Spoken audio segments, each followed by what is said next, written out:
আসসালামু আলাইকুম ওয়া রাহমাতুল্লাহ। আল্লাহ বলেন, শোনো, আমার বান্দার ডাক শুনে আমি যে কত খুশি। আমি অনেক সময় বোঝানোর জন্য বলে থাকি, আপনাদের এই এলাকার নাকি বাস্তব, আমার ছেলে আমাকে মা বলে ডাকলো, দরজা খুলে দেখে কলিজার টুকরা সন্তানটা, যেই সন্তান পেটে নিয়ে 10 মাস 10 দিন কি কষ্ট করেছে, যে কষ্টের খবর আল্লাহ ছাড়া কেউ জানে না। মা দরজাটা খুলে দেখে আমার কলিজার টুকরা সন্তান আমাকে মা বলে ডাক দিল। মা দেখবেন জিজ্ঞেস করবে, বাবা তুমি? ও মা, তুমি আমারে মা কইছো? হ মা, 25 বছর তোমার মা কই নাই, অপরাধ করেছি, অন্যায় করেছি, মা গো তোমার 2টা পাও দাও, তোমার পায়ে ধরে আমি ক্ষমা চাবো। মা দেখবেন বলবে, বাবা পায়ে ধরতে হবে না, তুমি যে আমারে মা কইয়া ডাক দিছো, এই ডাকটা শুনেই আমি মায়ের 25 বছরের দুঃখ দূর হয়ে গেছে। আমার আল্লাহ বলেন, আরে দুনিয়ার মানুষ, মায়ের মতো একটা দরদি যদি 25 বছরের দুঃখ এক ডাকে দূর করে দিতে পারে, একটা মায়ের চাইতে কোটি কোটি গুণ দয়া বেশি আমি আল্লাহ। ফেরেশতারা রে, আজকের মাহফিলে বসে যারা আমাকে আল্লাহ আল্লাহ বলে ডাক দিয়েছে, ও ফেরেশতারা তোরা সাক্ষী হয়ে যা। তোরা বলেছিলে আমার বান্দা নাকি আমারে আল্লাহ বলে ডাক দিবে না, আজকে তো কত সুন্দর করে আমাকে আল্লাহ আল্লাহ বলে ডাক দিল। এই ডাকটা শুনে আমি আল্লাহ খুশি হয়েছি। কেমন খুশি রে ফেরেশতারা, এই ডাকটা শুনে আমি আল্লাহ খুশি হয়েছি। 25 বছর বুঝি না, 50 বুঝি না, 90 বুঝি না, 100 বুঝি না, মেয়ে বুঝি না, পুরুষ বুঝি না, যারাই আজকের মাহফিলে আমাকে আল্লাহ বলে ডাক দিয়েছে রে ফেরেশতারা, আমি তাদের সমস্ত জীবনের গুনাহগুলো ক্ষমা করে দিলাম। প্রশ্ন আসতে পারে, হুজুর আমরা তো কেউ ক্ষমা চায় নাই, এইভাবে এক ডাকে আল্লাহ আমরারে ক্ষমা করে দিল, তার কারণ কি? তার কারণ যদি জানতে হয়, যেতে হবে গো আমার দয়ার নবীর জীবনী। যেই নবী আপনার আমার ব্যথায় জীবনে কোনোদিন আরামের বিছানায় পিঠ লাগায় না, যেই নবী আপনার আমার ব্যথায় আপনার আমার মায়ায় জীবনে কোনোদিন পেট ভরে খানা খায় না, জীবনে কোনোদিন ভালো বিছানায় ঘুমায় না, ভালো পোশাক নবী গায়ে দেয় না, তার বাস্তব আম্মাজান আয়েশা সিদ্দিকার জীবনীতে বহু ঘটনা উল্লেখ করেছেন। আম্মাজান আয়েশা সিদ্দিকা বলেন, আমি দেখি আমার নবী গভীর রাত্রে ঘুম থেকে উঠলে নবীজির সুন্দর চেহারা মোবারকে খেজুর পাতার চাটার দাগগুলো বেশি আছে।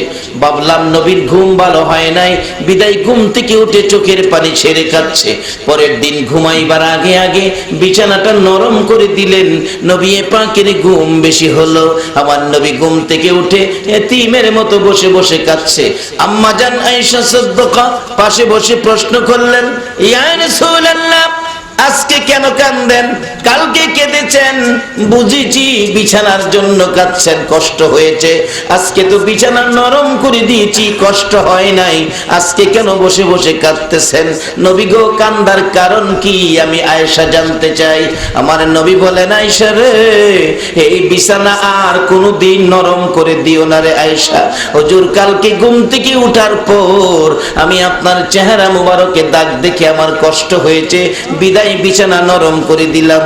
হুজুর এইভাবে কেন কাঁদতেছেন আমি জানতে চাই গো নবী। আমার নবী জবাব দেন, আয়েশা রে, এই বিছানা নরম করে দিয়েছো, নরম বিছানা পাইয়া রে আমার ঘুম বেশি হয়ে গেছে, এইভাবে আর কোনোদিন বিছানা নরম করে দিও না। এই নরম বিছানা পাইয়া যদি সারা রাত ঘুমায়া কাটাই রে আয়েশা, কোন সময় আমার গুনাহগার উম্মতের কান্না কাঁদবো। নারে তাকবীর,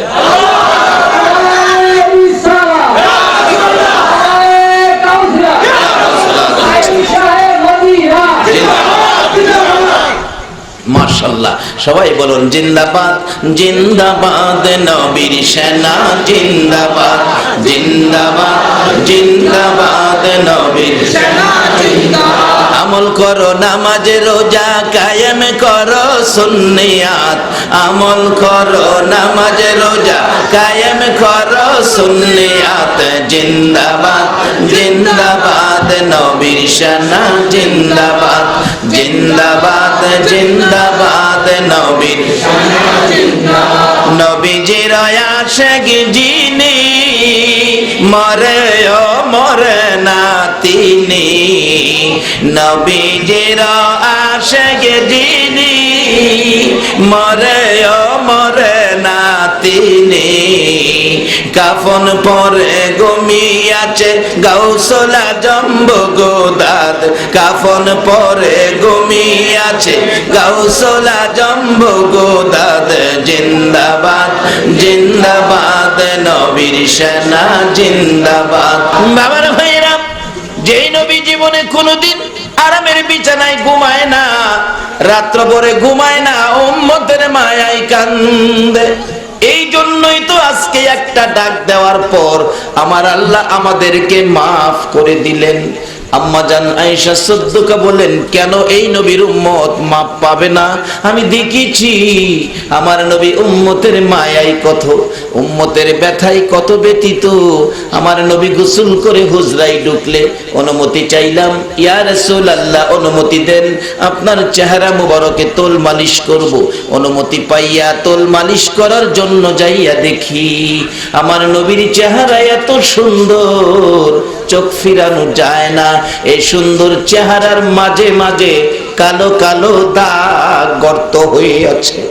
প্রশ্ন করলেন, ইয়া রাসূলুল্লাহ আপনার কি ছোটকালে কোথাও কোনো ব্যথা পেয়েছিলেন?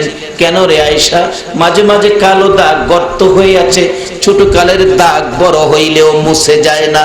আমার নবী চোখের পানি গুলো ছেড়ে ছেড়ে কান্দে। রে আয়েশা না রে, এই দাগের কথা আমার মনে করিস না রে আয়েশা, এই দাগ সম্পর্কে প্রশ্ন করিস না, এটা ছোটকালের ব্যথার দাগ নয়। এই দাগগুলো হলো রে তাইবের জমিনের যুবকদের পাথরের আঘাতের দাগ। রে বাবা যুবকেরা, কারা গো আজকে সেই নবীর ভালোবাসায় বসে আছো?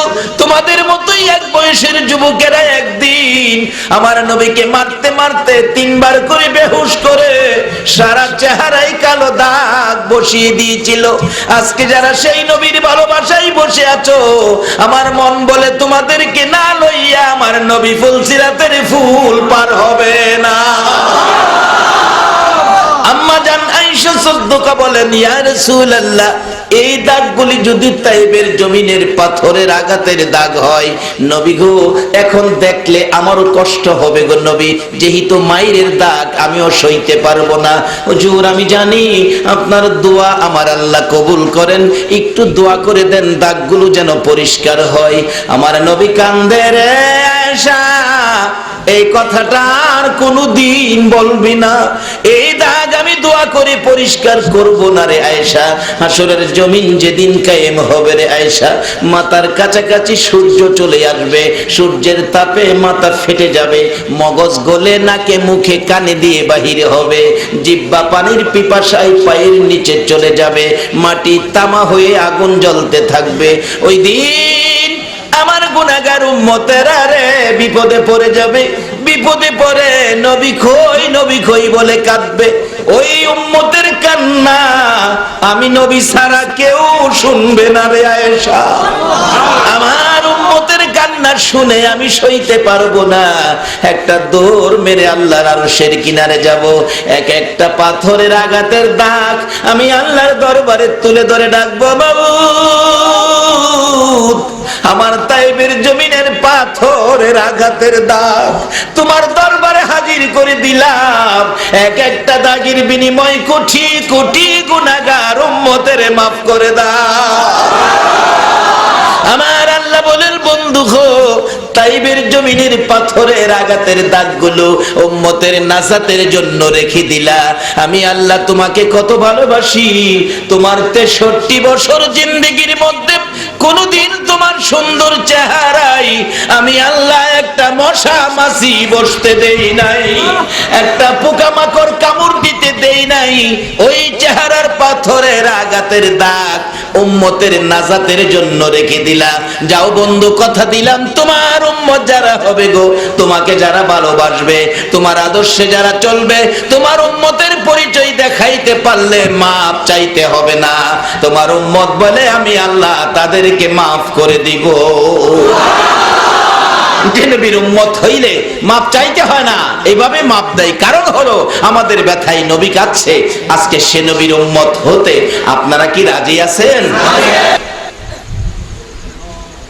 আল্লাহ বলছে তোমরা মাইনা নাও, আমি তোমরা দুর্বল করে বানাইছি, কারণ আমার সাথে কোলাইতে পারবে না, তোমরা দুর্বল। যেমন প্যান্ডেলরা কালকে বাইঙ্গে লেবু দিকে দুর্বল করে বানাইছে, আমরাও ময়রা জামু দিকে আল্লাহ আমরা কি কইরা বানাইছে? লন জিগাই প্যান্ডেল তো বাঁশের খুঁটি দিয়া বানাইছে দুর্বল করে, কালকা ভাঙ্গে লেবু দিকা। আল্লাহ যে বললো আমরা দুর্বল করে বানাইছে ময়রা জামু দিকা, আমরা কি দিয়া দুর্বল করে বানাইছে? লন জিগাই। অন্য নবীর উম্মতেরা আবার জিগাইবার সাহস পাইতো না, কারণ কোন কোন জিনিস জিগাইলে আল্লাহ ধমক মারত। এই নবীর উম্মতের ধমক টমক দেয় না। সুবহানাল্লাহ বলো। আর যদি নবীর উম্মতের কিছু ভুল ত্রুটি হয়ও, আল্লাহ আমরারে ধমক না দিয়া নবীরে ডাইকা কয়, কলিয়া ইবাদিয়াল্লাযিনা আসরাফু। নবীজিরে ডাইকা কয়, কলিয়া ইবাদিয়াল্লাযিনা আসরাফু আলা আনফুসিহিম। আল্লাহু আকবার বলো।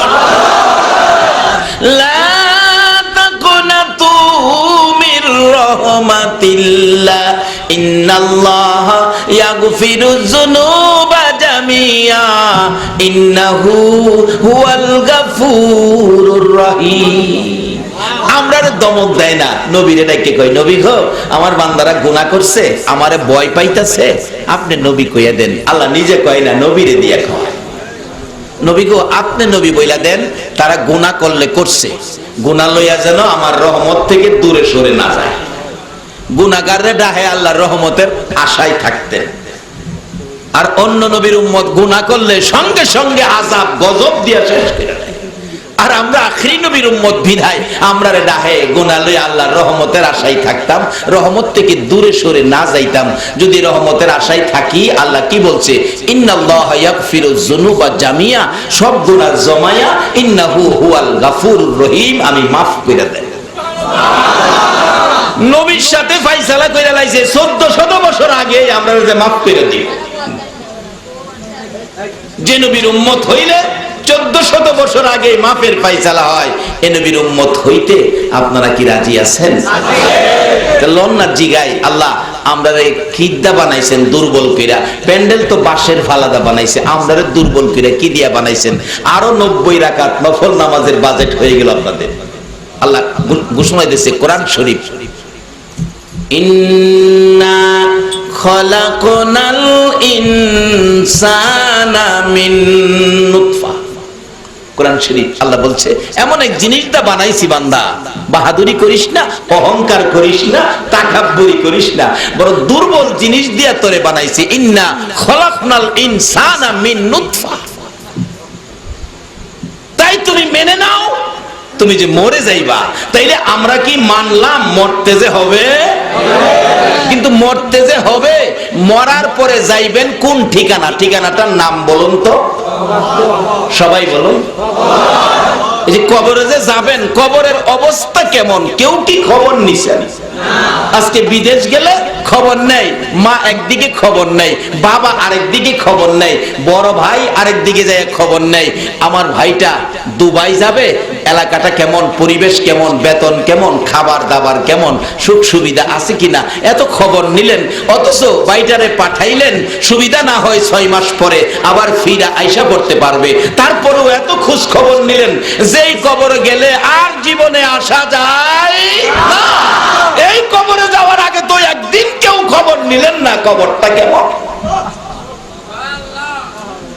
আগেকার মুরব্বীরা এই কবরের চিন্তায় পড়লে রাত্রে ঘুমাইছে না, বাড়িঘরের দিকে তাকায়া কাঁদছে। কি বলে? মিছামিছি কাটাইলাম জিন্দেগি, বলুন মিছামিছি হইছি কাটাইলাম জিন্দেগি চোখে দেখা হারাইলাম বন্দেগি হাইরে চোখে হারাইলাম বন কার বাবারি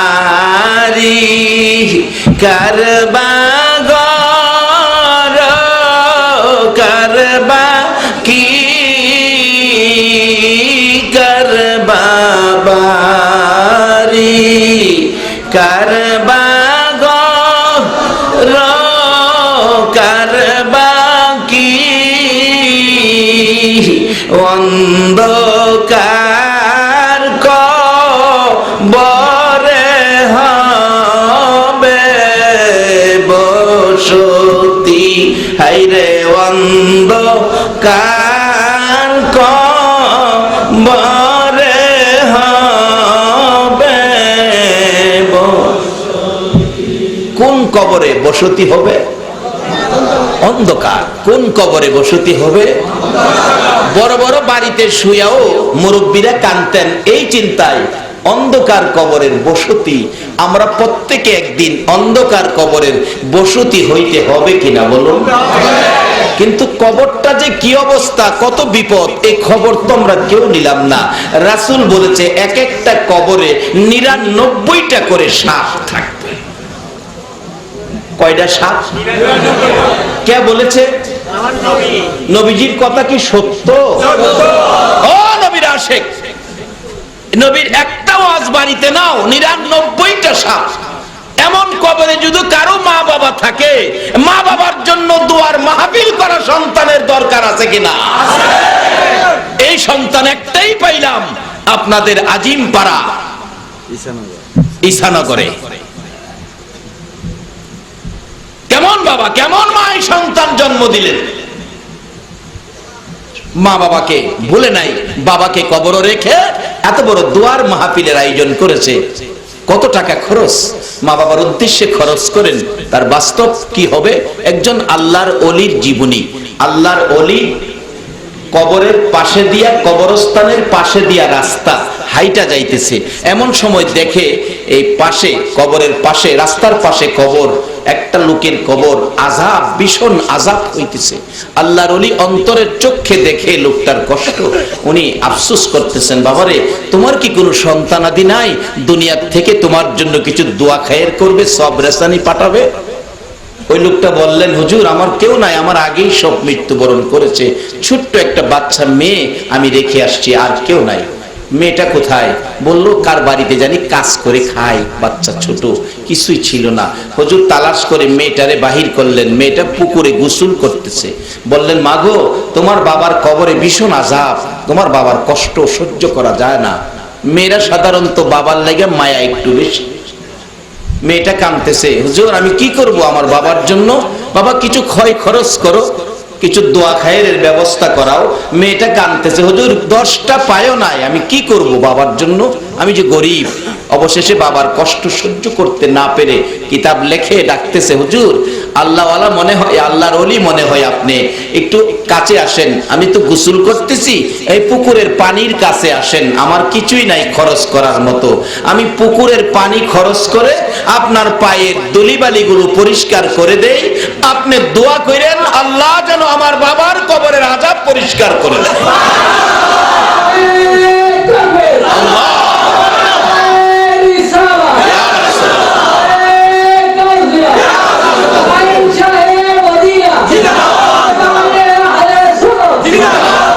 বাবারে, মা বাবার সম্পত্তি ভোগ করো, মা বাবা কবরে কি অবস্থায় আছে খবর তো নাও না। অথচ এই মা বাবা কি করত? তুমি চট্টগ্রামে থাকো,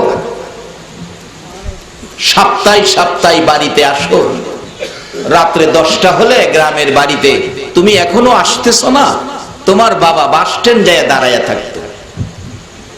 অন্ধকার রাত, হারিকেন নিয়ে যাইতো বুড়া বাবা, একটা বাস স্ট্যান্ডে লাগলে বাবা পাগল পাগল সন্তানের জন্য বাসের গেটে যায় দাঁড়ায়া থাকতো, মানুষ নামলেই তাকায়া থাকে এতিমের মতো। কত মানুষ নামলো, আদুরের ছেলেটা নামলো না। বাবার চোখে জর্জর করে পানি পড়তেছে, কাঁদতে কাঁদতে বাড়িতে গেল, যায়া দেখে আরেকটা ব্যক্তি রাত্র 12টা বাইজা গেছে, দরজাটা খুইলা এতিমের মতো কাঁদতেছে। বলুন এই মানুষটাকে, আওয়াজ করে বলুন। এই মা বাবার জন্য কিছু করা আমাদের দরকার আছে না? যে মা বাবার সম্পত্তির উপর আজকে আমরা সম্পত্তিওয়ালা, ওই রকম মা বাবাকে কবরে শোয়ায়া যদি আপনারা স্মরণ না করেন, তাহলে বিপদ আপদ আসবে। মা বাবা কবর থেকে রুহানি ভাবে আপনাকে ধিক্কার দিতে থাকবে। কি বলে? কিতাব বলে, তোতাওয়াঙ্গার গারসুদি আজ মালে মা, তোতাওয়াঙ্গার গারসুদি আজ মালে মা, তো চারাগা ফেলসুদি আজ হালে মা। কিরে বাবা, আমার সম্পত্তি পায়া সম্পত্তিওয়ালা হইছো, বাড়িওয়ালা হইছো, জমিওয়ালা হইছো, ঘরওয়ালা হইছো, আজকে আমি মা বাবারে কবরে শুয়ায়া কেমনে বুইলা গেলা, আমার ব্যাপারে কেমনে তুমি গাফিল হইলা? আমরা তো তোমরারে বলতে পারি নাই। কিতাবে দেখি এক বাবা কবরের পাশে দা হাইটা যাইতেছে, বাবার কবরের পাশে দা সন্তান হাইটা যাইতেছে, কিন্তু বাবা যে কবরে একটু দোয়াও করলো না, হাইটা চলে গেছে। পিছন থেকে বাবা ডাকতেছে রুহানি ভাবে, ও আদরের ছেলে, আমি বাবা মাথার ঘাম পাতায় ফালাইয়া রোজগার করে তোমাকে লালন পালন করেছিলাম, আজকে আমার কবরের পাশে দিয়ে চলে গেলে একটা ফাতেহা পড়েও দোয়া করে গেলে না?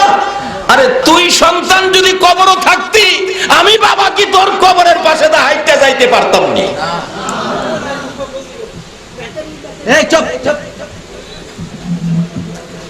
কোন বাবা কি সন্তানের কবরের পাশে দা যাইতে, সন্তানের জন্য কিছু না করে যাইতে কি পারতো?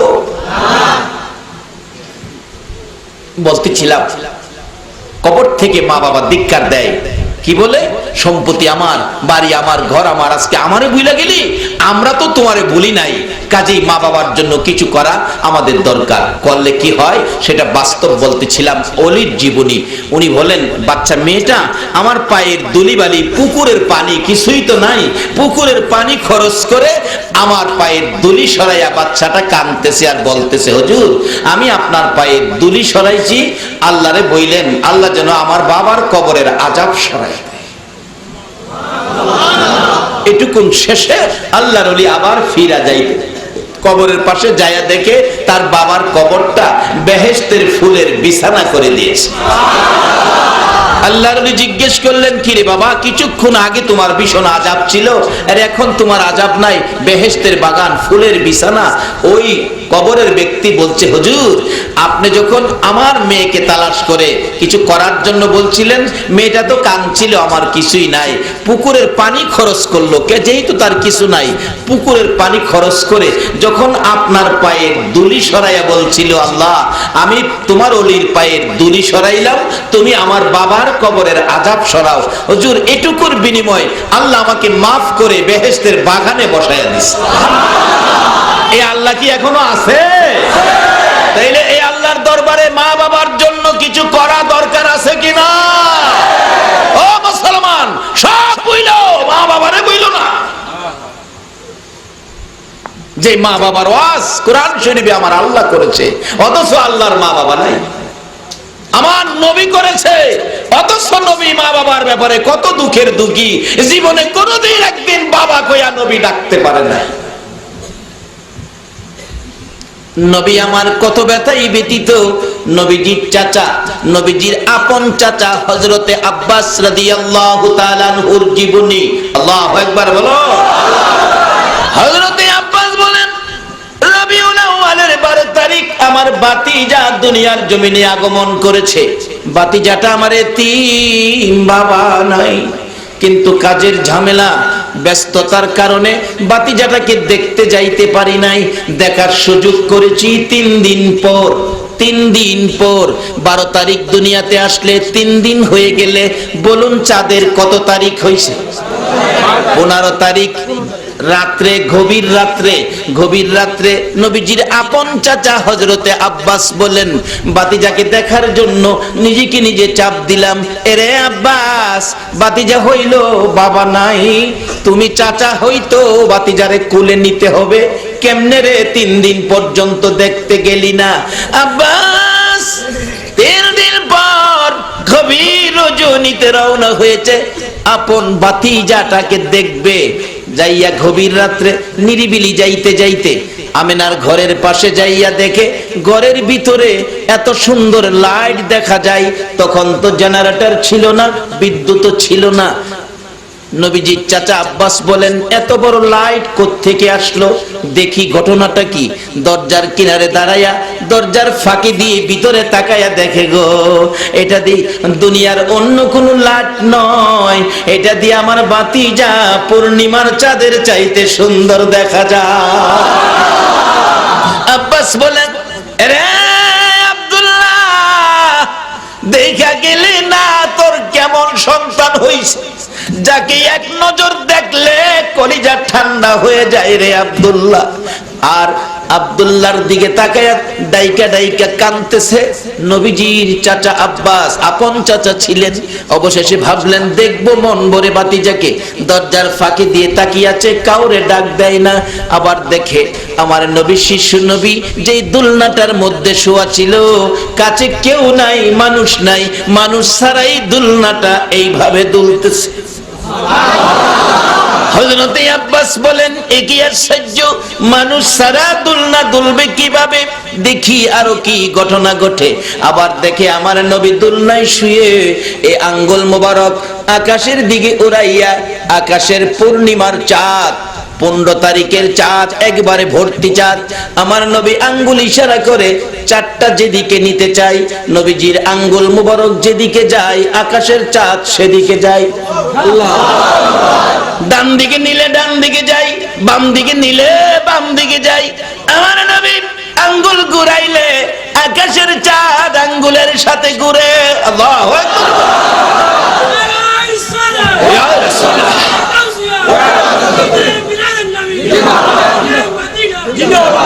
এই নবীর আদর্শ মানা, নবীর কথা মানা, বলুন আমাদের দরকার আছে কিনা? বাবারে, বিশ্বকাপের পাগল নয়, বিশ্বকাপের সমস্ত প্লেয়ারের পাগল যদি হও, বলো হাসরের ময়দানে আমার আল্লাহ নাজাত দিবে কিনা? দিবে? এরা যেমন দিবে কইল, সমস্ত বিশ্বকাপের প্লেয়ারের ফটো যদি কাফনের কাপড়ে কইরা লইয়া কবরও যান, আল্লাহ মাপ দিব? আর এই নবীর ভালোবাসা লইয়া কবরও গেলে রাত্রে গুনগুনায়া ঘুম ভাঙলে গাইবেন। কি গান রাত্রে গাইবেন? ইয়া মুহাম্মদ পিয়ারা নবী এসো নিরালা, ইয়া মুহাম্মদ পিয়ারা নবী এসো নিরালা, তোমার দিদারে মনের গুছিবে জ্বালা, হায় রে তোমার দিদারে মনের গুছিবে জ্বালা, ইয়া মুহাম্মদ পিয়ারা নবী এসো নিরালা, ইয়া মুহাম্মদ পিয়ারা নবী এসো নিরালা, পাইব যারা নবীজির দিদার হবে তারা হাসরে পার, পাইব যারা নবীজির দিদার হবে তারা হাসরে পার, দয়া করে দেখা দিয়ে দূর কর জ্বালা, হায়রে দয়া করে দেখা দিয়ে দূর কর জ্বালা, ইয়া মুহাম্মদ পিয়ারা নবী এসো নিরালা, ইয়া মুহাম্মদ পিয়ারা নবী এসো নিরালা, তোফাজ্জলের বাবু না নবী সারা হব না, তোফাজ্জলের বাবু না নবী সারা হব না, নবীর আশিক পার হইবে হাসরের বেলা, ইয়া মুহাম্মদ পিয়ারা নবী এসো নিরালা, ইয়া মুহাম্মদ পিয়ারা নবী এসো নিরালা, তোমার দিদারে মনের গুছিবে জ্বালা, হায়রে তো তোমার দিদারে মনের গুছিবে জ্বালায়া মোহাম্মদ পিয়ারা নবী এসো নিরালায়া মোহাম্মদ পিয়ারা নবী